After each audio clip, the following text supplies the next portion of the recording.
Então, amigas, que prazer estar aqui com vocês nesse fechamento de década, né? Nesse fechamento de ano, nesse fechamento de dezembro. E eu acredito que cada uma de nós temos uma história singular para contar. Né? Se eu te perguntasse, eu acredito que você tem coisas que marcou a sua década positivamente e negativamente. E acho que a palavra que ficou mais forte, eu já falei isso várias vezes, mas eu não queria, vai que uma não ouviu isso aqui ainda. Eu não queria, antes de entrar na palavra, deixar de falar isso. Eu acredito que pela década, nós reunimos através das dores, dos fracassos, dos desapontamentos, das angústias, das conquistas, dos valores ganhos, dos valores perdidos, dos relacionamentos feitos, dos relacionamentos desfeitos, de todos os episódios que aconteceram, várias peças de um quebra-cabeça. Nós temos um saco cheio de peças, e de repente nós não entendemos por que isso fez sentido, por que aquilo fez sentido, e na maior parte das vezes, essa mulher linda aqui, na maior parte das vezes a gente pensa, eu não precisava ter passado por isso, se eu não tivesse cometido esse erro, se eu não tivesse falado demais, se eu não tivesse buscado essa aliança, se eu não tivesse investido esse dinheiro, comprado esse sapato, que agora dói e custou, sei lá, R$2.000 e eu tenho que doar, né? Não sei, R$500.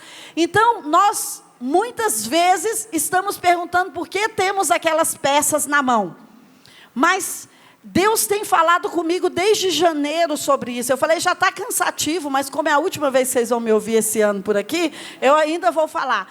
Essas peças farão sentido nesse final de ano. A minha oração é que você vai ter nos seus momentos de quietude uma grande mesa para organizar todas essas peças. E você vai encaixá-las momento a momento com paciência, e Deus vai te dar uma visão perfeita. Eu acredito que a visão perfeita não é algo super novo que está chegando. Não é isso. É você pegar as peças que você tem na mão, os eventos que te aconteceram, as dores que você superou, o amor que você derramou, o dinheiro, aquilo que deu certo e o que não deu certo, e colocar junto e falar, Deus, mostra por que isso me aconteceu até aqui. Eu acredito que a visão perfeita é quando nós tivermos coragem de olhar para o nosso presente, para o nosso passado e falar, uau, eu entendo qual é a substância que eu tenho para o meu futuro. Não é jogar coisas debaixo do tapete, ou ignorar, ou dizer, nunca mais eu entro em relacionamentos, eu vou me fechar, eu estou ferida, ou nunca mais eu acredito em ninguém. Não é isso. Quando nós temos a coragem, e hoje eu quero falar para você de coragem, de encarar a nossa vida de frente, como o JB fala, pega o boi bravo pelos chifres, e encarar de frente, olhar no espelho e dizer, olha, eu sou essa pessoa, eu cometi esses erros, mas eu cometi esses acertos, e tudo isso, a Bíblia diz que até o que Deus não enviou, até o que o diabo enviou contra você, Deus vai usar em seu favor. O JB diz, não é a Bíblia, o JB diz sobre isso. Por quê? Porque Deus não desperdiça nada. A nossa vida não é feita só de acertos. Se você olha para a vida de um grande líder, qualquer grande líder que você queira citar, se você for procurar, talvez no Google, na Wikipédia, no Insta, não vai ter lá a biografia dos erros dele. Mas deixa eu te dizer, eu não sei qual é a percentagem, mas certamente para muitos acertos houveram muitos erros. E você não pode ser a sua principal acusadora, porque o diabo já faz isso. Você não pode ser a pessoa que vai castrar você, que vai dizer se você falhou, se você não pregou bem aquele dia, se você deu uma má resposta para o seu marido, se você não viu que o seu adolescente assistia aquele filme na internet, se você não conseguiu pagar todo o seu cheque especial esse ano, se você ainda está no empréstimo, você não é uma boa cristã, você não é uma boa mulher, você não é uma boa administradora, não. Você não pode fazer parceria com o diabo. Quando você se sente culpada, você está fazendo parceria com o diabo. Quando você se sente com medo, você está fazendo parceria com a fé negativa. E você precisa encarar os seus fatos bons e ruins, colocá-los na mesa e falar: Deus, como é que eu posso enxergar o meu futuro baseado nesse ecossistema que eu construí? Ninguém aqui está sem história ou sem ecossistema. E aquilo que você superou ou conquistou até aqui é a maior energia que você tem. Então, para mim, 2020, visão perfeita, não é que Deus vai apagar tudo que você acredita sobre hoje e te dar uma nova visão. Não é isso. Inovar é pegar o que existe e trocar de lugar. E trocar de fatores e colocar em lugares diferentes. Então eu penso que a nossa visão vai ser perfeita quando nós tivermos a coragem de pegar as peças que vivemos até aqui, colocá-las na mesa e olhar para nós com misericórdia. Porque muitas vezes nós olhamos para os outros com misericórdia, mas para nós com muita rigidez. E você não precisa fazer isso. Então eu quero falar nessa noite para você sobre coragem. E eu quero falar um pouco de Esther para você nessa noite. Nesse final de ano, uma das frases que estão ficando na minha mente, e outro dia eu ouvi uma querida pastora do Brasil falando assim, disse: quando eu te ouço, eu penso que os seus esboços estão no seu coração. E é isso mesmo. Eu só sei falar daquilo que está bem dentro do meu coração. Eu tenho dificuldade quando alguém fala: o tema é esse. Eu falo: ah, meu Deus, mas eu não quero falar nada disso. O tema é esse. Eu já aviso, olha, se me quer lá, me deixa mais ou menos livre. Mas o esboço que está no meu coração é: para este tempo eu nasci. Para este tempo eu nasci. E eu acredito que esse é o batismo que Deus vai colocar sobre nós. Esther era uma improvável. Esther era alguém que não tinha nenhuma chance. Esther era talvez uma escória da sociedade. Talvez não, ela era. Ela era um povo que não era bem quisto em um país. E ela não tinha nem pai nem mãe para dar proteção e visão a ela. Então ela era desprovida de proteção. Mas no final, ela é a provedora de proteção. Então talvez a maior escassez na sua vida vai ser aquilo que você vai providenciar para as pessoas. Quando você administrar as escassez na sua vida, você vai ser a fabricante disso que falta para suprir multidões. Os 5 pães e 2 peixes que estão na sua mão hoje, a sua escassez, a sua essência, vai ser o que Deus vai usar para alimentar as multidões na próxima década.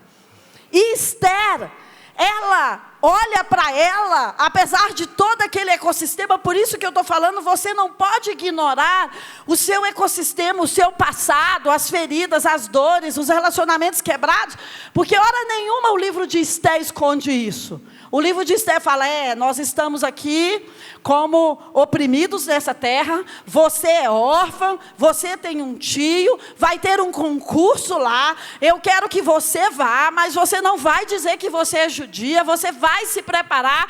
O livro ali não esconde as dores pelas quais a Esther está passando. Não esconde os desafios pelos quais a Esther está passando.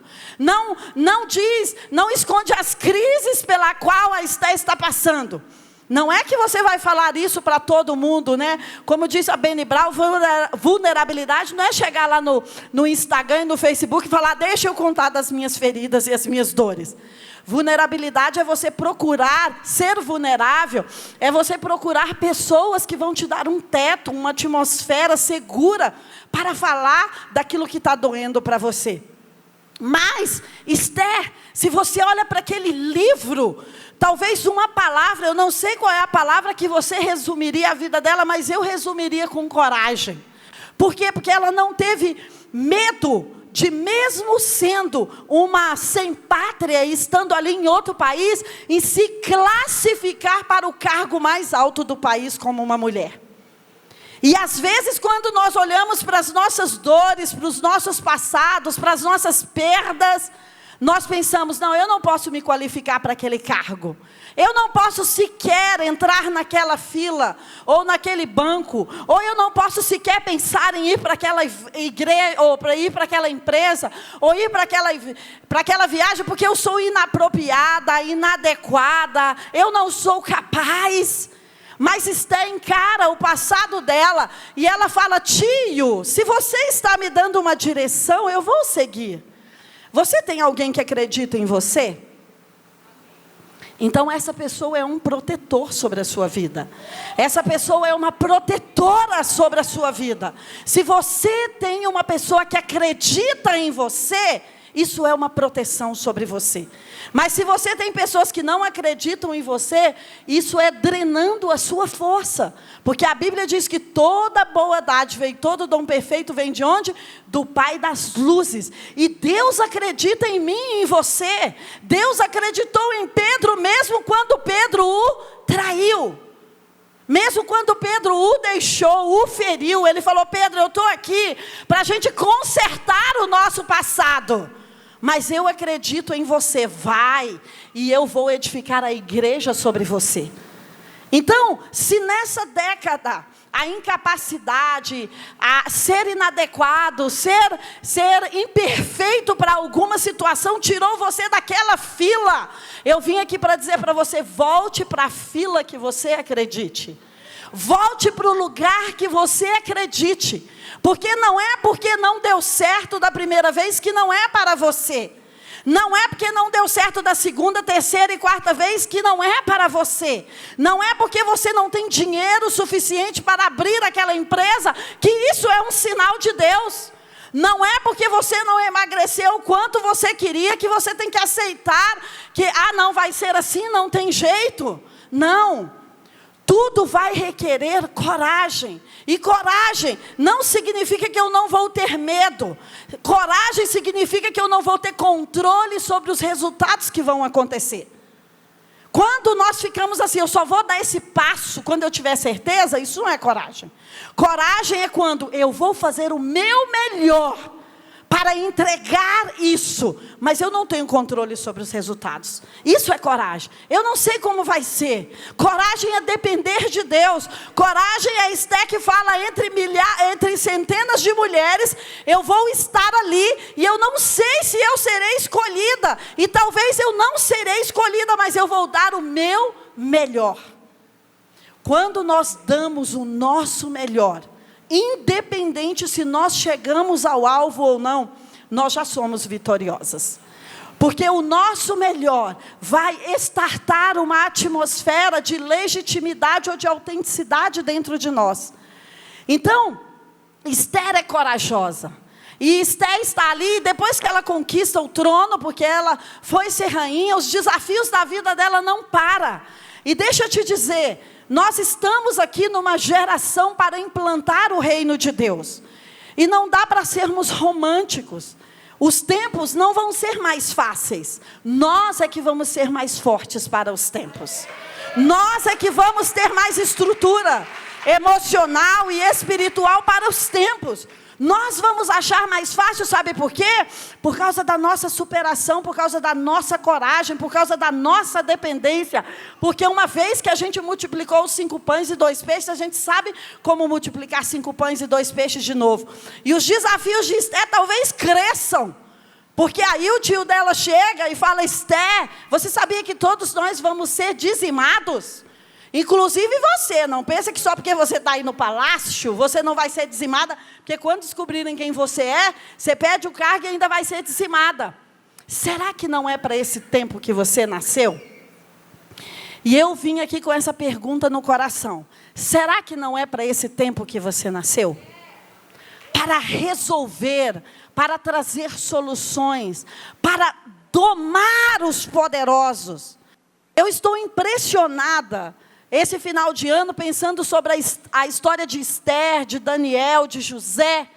Porque muitas vezes nós temos inimigos ou pessoas difíceis na nossa vida, ou empresas difíceis, ou desafios difíceis. Mas será que os nossos desafios se assemelham aos de Esther? Se assemelham aos de José, aos de Daniel? Ele estava ali para proteger e ajudar um rei que o joga na cova dos leões. Será que o nosso desafio se assemelha ao de Maria, uma adolescente grávida naquela época, sem marido? Então, essas foram as mulheres ou os homens de Deus que nós temos como referencial. E se eles fizeram, nós também podemos fazer. É Atos dos Apóstolos, nós podemos construir histórias maiores. E Esther, ela precisa ser uma estrategista. Eu amei receber uma palavra profética esse ano que veio com um tabuleiro de xadrez. E a pessoa me falou sobre estratégias. E eu acredito, vocês vão ouvir muito eu falar sobre isso, mas eu acredito que uma das formas de ousar governar é através de estratégias. Você não governa, não é apenas com a sua voz poderosa dizendo, eu mando aqui, é desse jeito, é assim que tem que ser. E eu sempre acreditei que a gente governava muito através da influência. Um dos livros que eu mais gosto do John Maxwell é Liderança 360 Graus. Não importa em que lugar do organograma, da pirâmide você está, você pode governar através da influência. E eu tenho pensado tanto sobre estratégias, porque é isso que Esther faz. É isso que José faz. É isso que Daniel faz. O rei chega para eles e todos tiveram que ir à presença do desafio. Talvez você está no final da década na presença do desafio. Você está? Eu estou na presença de vários. Se você não tiver um, eu quero te dar um meu, que é para diminuir a pressão, entendeu? Mas talvez você está na presença do desafio. E sabe com o que Esther contou? Sabe com o que José contou? Sabe com o que Daniel contou? Com amigos. Eu não tenho que ir para a presença dos desafios sem amigos. Sabe com quem Maria contou na hora do desafio? Com amigos, com Isabel. Então você tem amigos para você contar com eles nesse momento? Você tem amigos que você pode dividir o seu desafio, a sua dor, a sua frustração, os seus erros, o seu medo, a sua crise, sem ser julgado? Sem a pessoa falar, já estou com a receita aqui, faz isso e aquilo. Eu não estou falando de conselheiros, eu estou falando de amigos. Porque se nós vamos olhar, inclusive eu estava lembrando hoje que alguém ministrou aqui na CN sobre a história do aleijado, né, que desce pelo teto, falando, olha, se aquele aleijado não tem amigos, até hoje ele estava aleijado. Por que aquele lá do tanque de tanque de Betesda, demorou tanto tempo, 40 e tantos anos, 38 anos, porque não tinha amigo. Ele falou, Jesus, por que você ainda não entrou? Ele, porque ninguém me leva. Que quando as águas agitam e eu tento chegar lá, as águas já foram embora. Olha só, será que nós não vencemos algumas guerras ainda e crises? E não chegamos em algum lugar porque nós não temos amigos? Jesus, que era Jesus, ele falava, cadê o João, cadê o Pedro, será que vocês podem orar comigo? Vou enfrentar um desafio daqui a pouco, e será que vocês podiam ficar comigo? Quantas vezes a gente vê Jesus e os discípulos e os amigos saíram, Jesus foi para a casa de Marta e Maria. Deixa eu te dizer, nós precisamos nos cercar de amigos. E sabe quem são os amigos? Não é aqueles que aceitam você apesar da sua vulnerabilidade. É aqueles que aceitam você por causa da sua vulnerabilidade. Não é aqueles que falam, apesar de você ser chorona, emocional, ou gritar, ou raiva, ou explosiva, eu te suporto. Não. Amigos são aqueles que amam você por causa da sua vulnerabilidade. Você precisa ter um lugar onde você possa ser nu, onde você tenha um teto de segurança, onde você possa dizer as coisas que estão dentro de você, as suas crises, os seus medos, as suas dúvidas, sem ser julgado nem apontado. E Esther, quando ela tem esse segundo desafio, o que ela faz? Eu e as minhas amigas vamos orar e jejuar. Eu vou dividir com alguém esse desafio. Deixa eu te dizer, a vida é muito pesada para ser levada sozinha. E esses dias eu estava lendo sobre relacionamentos. Nós somos seres feitos biologicamente, neurologicamente para nos relacionar.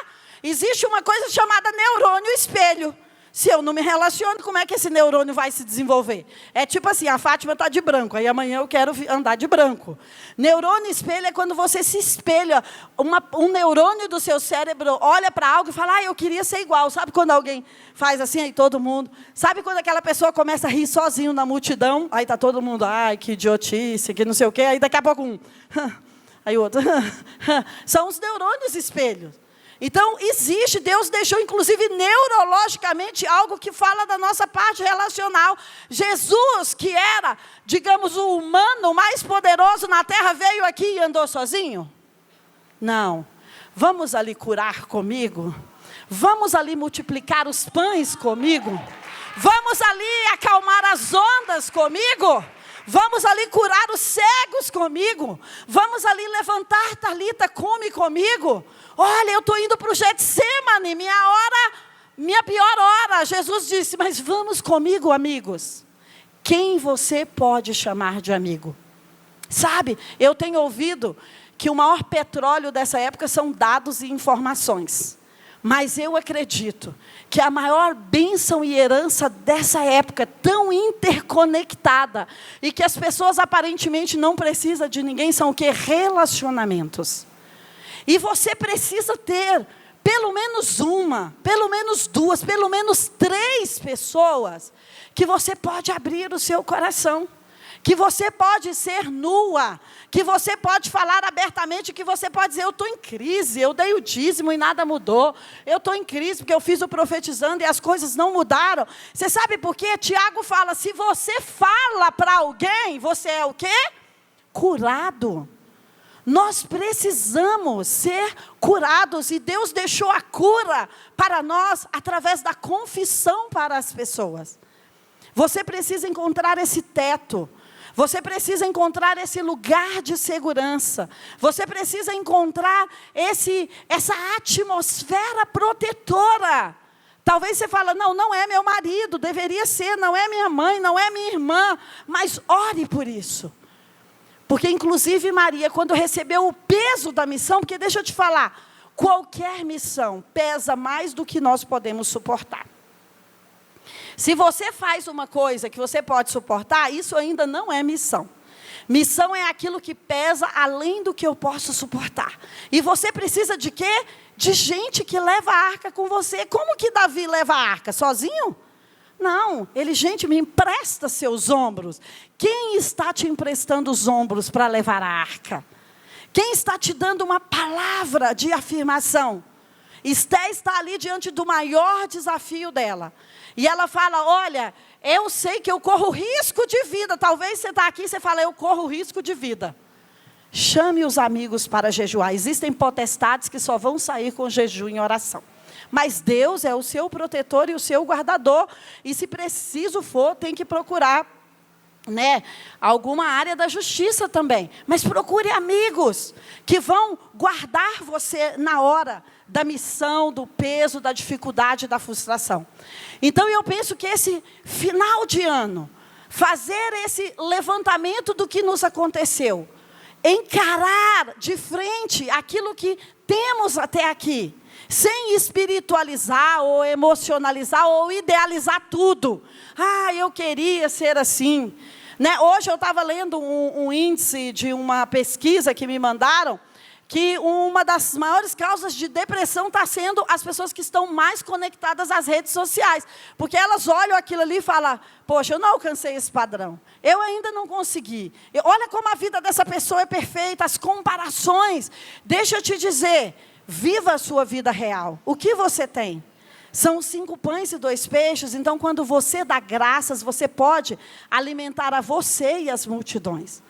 Então Esther, ela é uma estrategista, ela ora, ela jejua, e Deus dá a ela ideias durante a oração e o jejum. Nós precisamos ir para o secreto na hora da pressão. O JB fala, na hora da pressão não tome decisões. Quando você está com sangue no olho, com raiva, emocionalmente abalado, é hora de procurar um amigo e abrir a boca, mas não é hora de tomar decisões. Por quê? Porque aquelas decisões não serão equilibradas. E sabe o que Esther faz na hora da grande pressão? ela fala, eu vou orar e jejuar. Porque quando você ora e jejua, você está alinhando-se com a sua fonte, com aquele que criou você. E sabe o que aconteceu nessa hora? Ela recebeu estratégias. Ela recebeu estratégia, uau, eu vou fazer uns jantares para esse rei. E eu vou levá-los até lá comigo. Então, eu vou convidá-los para ir para a minha geografia. E eu vou falar ao coração deles. Deixa eu te dizer. Quando você serve as pessoas, ao invés de confrontá-las e de afrontá-las, elas estão muito mais abertas às suas instruções. E foi isso que Esté fez. Ela falou, olha, eu vou servir jantares para esse rei, 1 vez, 2 vezes. E eu só vou falar para ele quando eu entender que eu estou com o coração dele nas minhas mãos. E ele falava, Esté, o que você quer? E ela, volta amanhã. Esté, o que você quer? Eu te darei até metade do reino. Ela, opa, já teve um sinal aqui, metade do reino. Ela estuda o terreno do seu inimigo. Não é isso que o jogo de xadrez faz? O jogo de xadrez não é assim, deixa eu ir jogando o que eu penso. Não, deixa eu ver o que o meu inimigo está fazendo. Deixa eu te falar, Deus vai abrir os seus olhos e os meus olhos para entendermos as estratégias do inimigo. E quando eu estiver ali naquele momento de jejum, e naquele momento de oração, naquele momento de coragem, de vulnerabilidade com os meus amigos, Deus vai me dar estratégias. E essa é a minha oração para você nessa noite. Você é uma mulher feita para esse tempo. Você já tem tudo o que você precisa para governar na próxima década.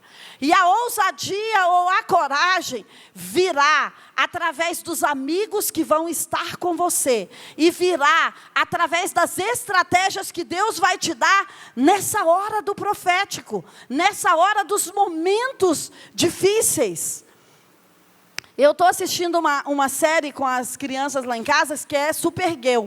Eu indico para todas as mães. Tem umas cenas pesadas e por isso que você tem que assistir com as suas filhas, que você fala, isso não pode, isso não é comum. Mas tem um episódio que depois, se você quiser saber, eu te passo, que foi como uma palavra profética para mim nesse final de ano.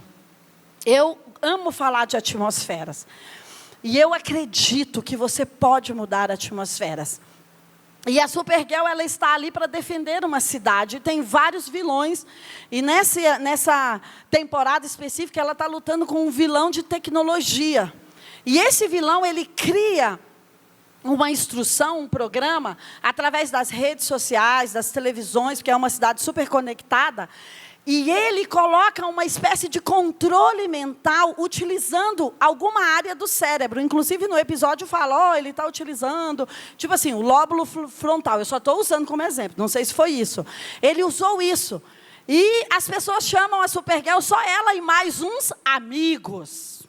E ela fala assim, amigos, eu não sei o que fazer. Embora eu seja a protetora dessa cidade, eu não sei o que fazer, porque ele tomou a cidade inteira.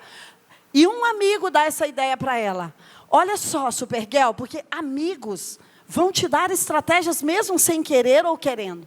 Falou, Supergirl, deixa eu te dizer uma coisa. Eu tenho uma televisão velha, não sei o que velho, não sei o que velho, e a gente pode invadir as áreas da cidade. E você, para quebrar isso, você vai usar o outro lado do cérebro. E você vai dizer para as pessoas quem elas são. Quando você é uma líder e elas acreditam em você e você está salvando elas todo o tempo. Então, quando você começar a dizer para elas quem elas são, você vai salvá-las através da esperança. E ela começa com um programa de TV mais velho a invadir e fazer esse contraponto para aquele cara que era super cibernético ali. E as pessoas começam a acordar. E sabe o que eu entendo? Que quando eu e você começarmos a dizer para as pessoas quem elas são, elas vão se libertar e a força delas vai fazer com que elas encarem qualquer missão que elas tenham. E quem faz isso? Os amigos. Então eu acredito que em 2020 você está sendo chamada para ser uma amiga libertadora. E não é que você vai fazer guerra espiritual e isso e aquilo. Você também pode fazer, usar Sozo, usar EFOL. Você pode fazer ferramentas com seus amigos. Mas sabe qual eu penso que é o nosso desafio, mulheres? Dizer às nossas amigas quem elas são. Quem elas são. Porque quando você diz para a pessoa quem ela é, e você fala, olha, eu estou com você, essa pessoa se sente empoderada para ir para a missão. Então, aquela cidade inteira foi para a missão, quebrando aquele esquema cibernético. E a cidade foi liberta. E eu acredito que em 2020, quando nós como amigos e grupos próximos, dizer para as pessoas quem elas são, a partir daquilo que nós já entendemos de quem nós somos, isso será uma libertação para as mulheres no Brasil. Por quê? Porque muitas vezes, nós mulheres estamos atrás dos sistemas familiares, estamos atrás das imposições, ou estamos atrás daquilo. Eu não estou chamando ninguém para rebeldia, eu estou chamando as pessoas, eu estou chamando você e a mim, para nós sermos como o Salmo 139 diz, aquilo que Deus sonhou e projetou para nós. O JB fala, bonito é ser você mesmo. Então, quem é você de verdade? Bonito e belo é ser você mesmo. E eu não vou me parecer com você e nem você se parecer comigo. Por quê? Porque a nossa singularidade é a força que nós vamos governar a próxima década. E para isso, eu preciso como Esther. Às vezes, esses momentos de desafio e deserto, sabe o que eles fazem? Eles nos tiram para fora de nós mesmas. Esses dias eu estava conversando com uma pessoa e ela falou, sabe a instrução que Deus me deu? Que para vir essa revelação, só a dor poderia trazer essa revelação.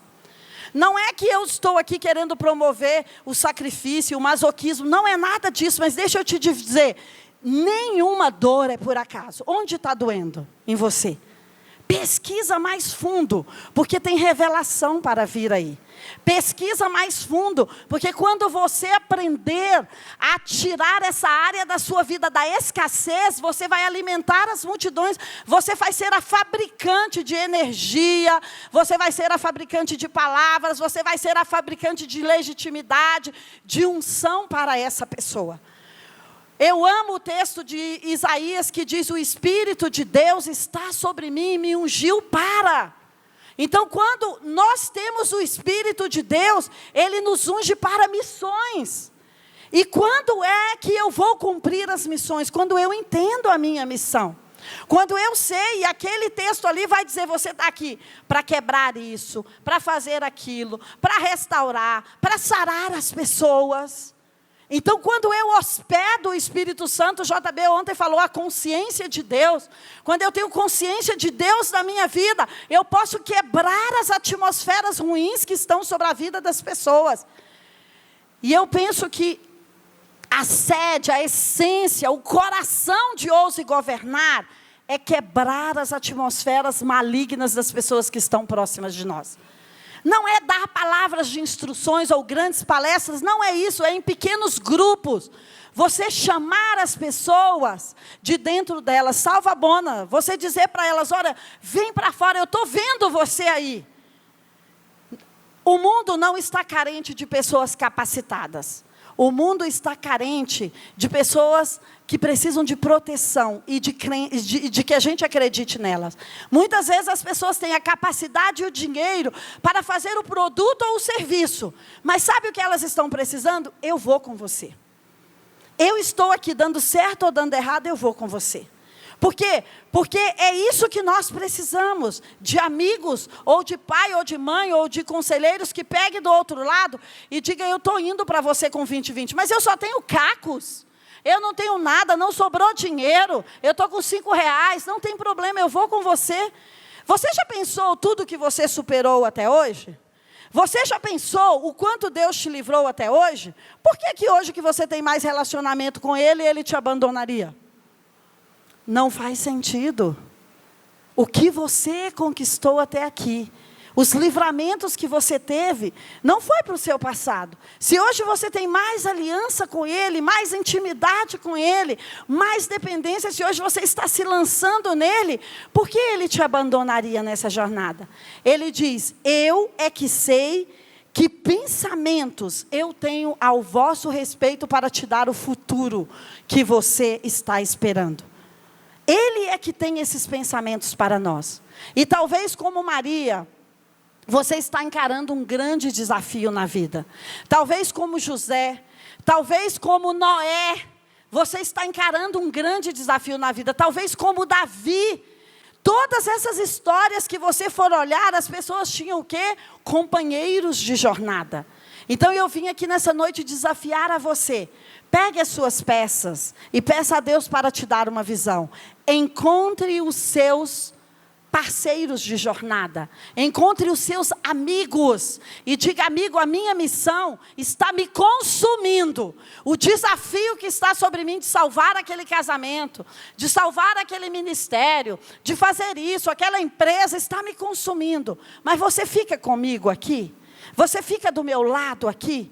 E eu acredito que 2020 é o ano que nós vamos governar através das estratégias, através da influência e através dos nossos relacionamentos. Sabe por quê? A essência para governar já está em nós. Deus vai sempre acrescentar novas coisas, é verdade. Deus vai sempre acrescentar novas coisas. Mas aquilo que você tem é o suficiente para você ir para a próxima década.